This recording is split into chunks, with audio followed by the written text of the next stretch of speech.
Hello guys! Ito na naman kami. At kami magka-camping. Siyempre, kasama mga tropa. Tara! A few moments later. At ayun nga, hindi ko na nakuhanan ang pagbiyahe namin. Kaya di pala namin nasimulan. Malapit na kami sa may camping site. So inabot kami ng gabi. Nahuli ako dahil ang bibilis nila eh. Kala mo mauubusan ng tagay. Buti na lang, nakita ko si ate. Wow. Yun, tumating na nga ako. Thank you. O, pagdating namin, nakadlaad kami at namili muna kami ng aming kakarinin. Yan yung dalawang bugoy. Nga pala si Paul at si Haris. At yan yung ating birthday boy. Kasama si Maestro.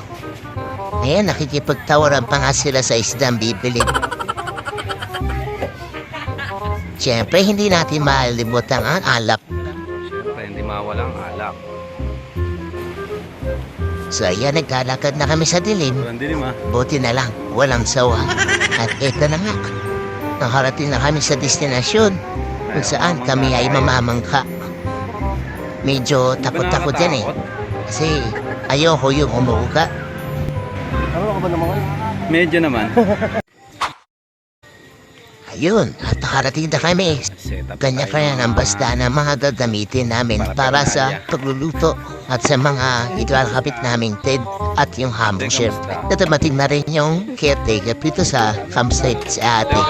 Shoutout nga pala sa iyo ate. Napakabait mo at tinaswasin kami. Yun masarap dyan. Talaga hindi makakalimutan ni Sir ang pipino.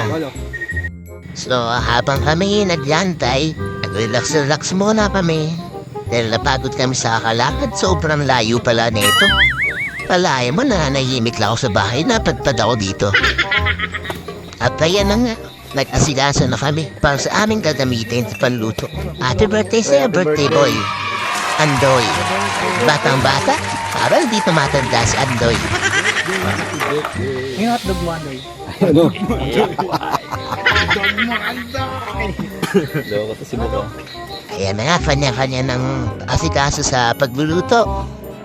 Ayan, ang sarap na yung luluto ni paring Aris. Mukhang masabaw to guys. Ayan at hinihimas na nga ni Sir ang mga gulay. Siya tingin-tingin lang, baka may uuda. Baka maisama natin sa sinigang yan.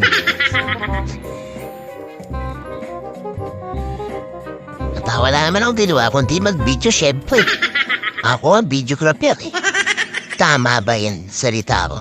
Bahala na, basta alam niyo na yun, naiintindihan niyo na yan. Guys, start na kami magluto.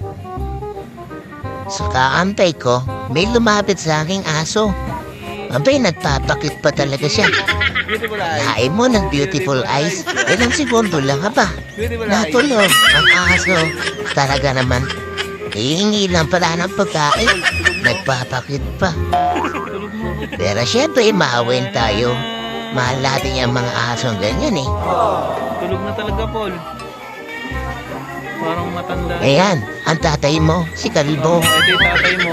Pachuchi, meet your tatay. Ayan ang matagal mo na hinahanap. Sit lang, sit. Sit lang ha. One.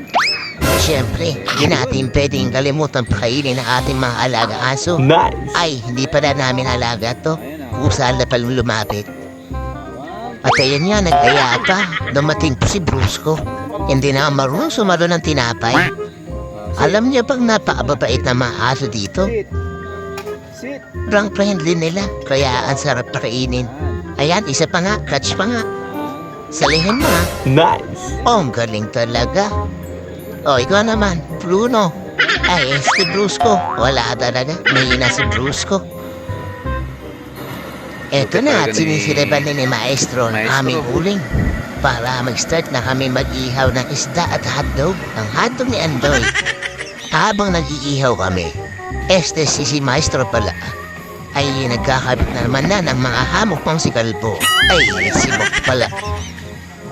Bok, siguro yung wala makapit yung pagkakatali mo dyan sa mahogany tree, ha? Baka ako'y mahulog dyan. Alam mo namang napakagaan na batawan ko. Diba? Ang sarap ng pagkakahiga niya. Lamig na, lumalamig. So, ito na. Nag-iihaw na ako ng isda. Ayun po. Tignan mo nga naman itong mga pikmul nito. Akala nila. Nagpipicture ako, hindi nila alam na naka-video. Eh ito, habang naghahantay tayo maluto yung niluluto ni paring Aris, mag-relax muna tayo sa hammock. Ito na at malapit na maluto ang ating iniihaw na tulingan. Napakasarap. Amoy pa lang. Nakakagutom. At ayun na nga mga kalabo. Ito na, the moment of truth. Tayo na lumapang. Napakasarap. Ayan o. Guys, hindi to picture. Ayan na naman kayo eh. Video nga eh. Tuwan-tuwa talaga mga bugoy. Kala nila, nag-picture ako. Ito na. Let's eat. Ang sarap talaga ng hotdog ni Andoy. Malasa. Iba ka talaga, Bok. Oo nga pala. 9 PM na kami kumain. Ayan ang pagkain namin. Oh, sinigang, napakasarap. Talaga is kain. Siyempre, hindi mawala ang alak. Ayan, at sinimulan ko na ang pagtitimpla ng alak. Wala nang apoy-apoy ito kasi medyo malalim tong picture na nilagyan namin. Hindi ko kasi nahiram yung picture ni Miss Jean Bilog. Sa susunod na kape namin, Miss Jean Bilog, sana naman. Maperam mo ko na mahiwaga mong picture. Ayan, at kaligay ko na ng yelo. Nagugas naman ako ng puwet eh. Maloko talaga ito si Bok. Hinarangan pa yung camera ko. Okay, matagala. Naghugas naman ako ng tweet eh. Este ng gamay. Kaliwa naman ginamit ko eh. Kanan to.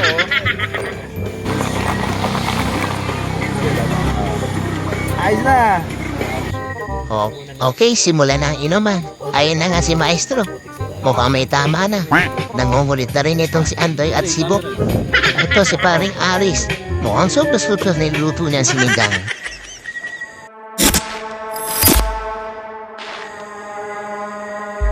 No, siyempre.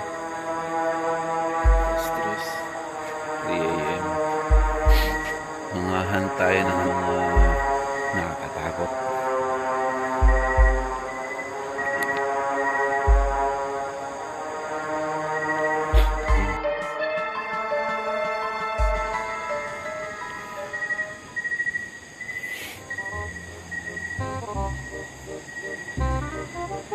Habang yung dalawa naman si Maestro at si Bok patuloy sa paggawa na panilang pamingwit. Naisip kasi nila madaling araw marami daw at malalaki daw ang tilapia dito sa may ilog. Kaya ayan, binabasta nila na maigi ang mga kanilang mga pamingwit. Sakto yan, pag-gising ng umaga, marami kami maiiho na isda.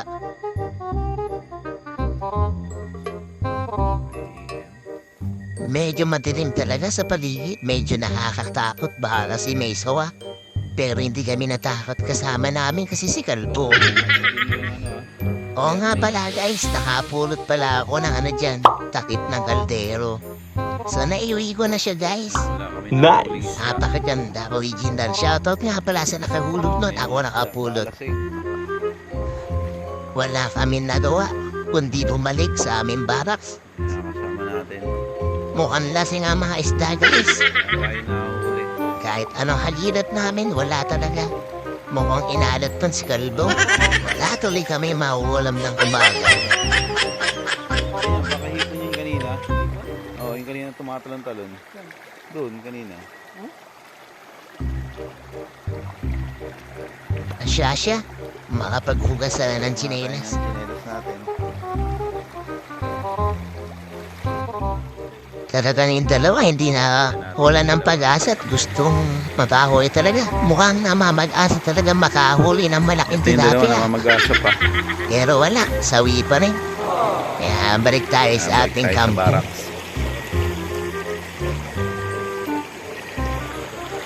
Five hours later. At ito nga, umaga na. Alas 8 na ng umaga. Pero makulimlim at medyo may konting ulan. Nagising lang ako guys dahil sa patak ng ulan. Ang sarap ng simoy ng hangin dito sa umaga guys. Sobrang lamig. Kaya ninayin dalawang manong ginagawa yung aming pansasakyan pa uwi. Ang sarap ng simoy ng hangin at yung tunog sa umaga. sa kapaligiran. Ang sarap. Nakaka-relax talaga guys. Animoy, napaka peaceful talaga nitong lugar na ito. Bagay na bagay talaga sa mga na-stress.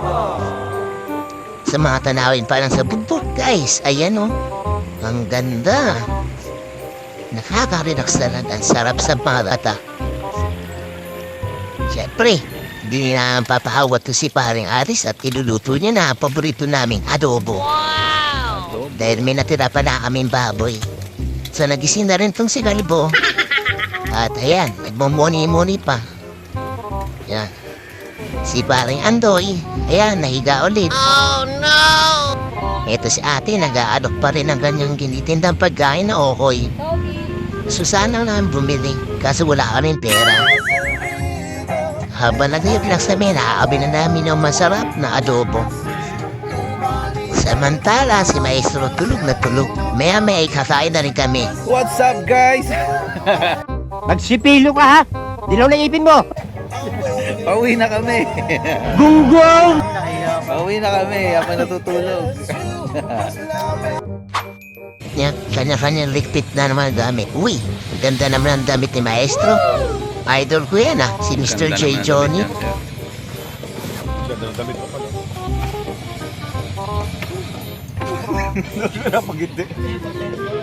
Ayun, at nakasakay na nga kami ng bangka ulit. Mas magandang kumuha pagka umaga kasi pag madilim talaga walang ilaw, wala rin makukuha. At ayun, inabot na nga si Andoy. Dalawang beses na yan! Mukhang maganda gising din ni Maestro ah. Si paring Aris hindi namin nasisipat, medyo nasa likuran kasi siya. Si Bok pasimting silip lang. Ayan si Bok, papakit din. Siyempre, ako rin magpapakit din. Pauwi na eh. Ayun at nasisipat ko na rin si Manong driver. Manong, dahan-dahan lang ah. Ganda talaga ng damit ni Maestro. Kumigi na. Si paring Andoy parang blooming ah. Sana all. Bilis ko dyan ah. Wow. Ayun, nakita ko na rin si paring Aris. Ganda niyan, sir. Ganda ng damit mo. Bagay sa background. Nice. Shoutout sa'yo, Manong Driver. Sana'y mapanood mo tong video na to. Sisikat ka na, Manong Driver. Artista ka na. Ang sarap balikan tong lugar na to.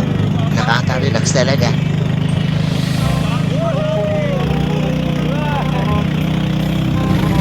Itong dalawang mag-irog sa harap, talaga enjoy na enjoy din.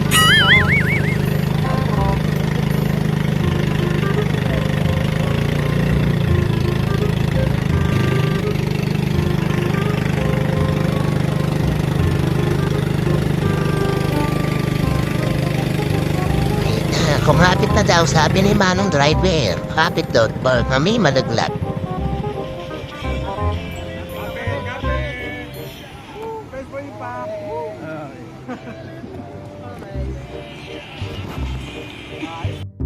Uy, ayos. Dahan-dahan sa pagbaba sa bangka at baka ay madulas. Tayo. Sakit tayo rito. Ayan nga at napatungkod na si Kalbo. Mukhang nananakit na ang tuhod ni Bo. Medyo mataas tong akitin namin. Ay si paring Aris na manguna. Pinangunahan na. Shoutout nga para sa mga nakasalubong namin na yan. Papunta pa lang sila kami pauwi na.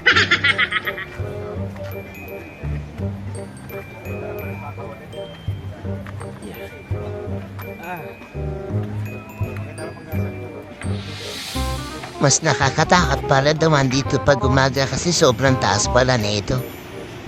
Pero safe naman tong lugar na to. Marami rin ako nakikita mga kakaiba. Tulad ng kuweba. Sabi nila, kwento nila ay nung tigmaan pa doon ang hapon yan. What? Ewan ko lang kung totoo. Kwentong barbero lang mga kasama ko. At ito na nga. Masok na kami ng tanib. Siyempre, picture-picture. Di mawawala yan. Parang may naamoy ako hindi maganda. Sama natin mga kumpare natin. Paring Andoy, paring Golpo, si Bok, Paul, si paring Maestro at si paring Aris. Shoutouts sa inyo at nag-enjoy ako dito sa ating camping. Kasusunod sana at sumama ng ibang tropa natin. Mas masaya pag marami. Ito rin sinasabi mo sa inyong prueba. Gusto pa niyang pumasok ni paring Aris pero nakakatakot. Tao lang, beba. Pre, pagod? Good pa. Sarap, maglakad. Enjoy!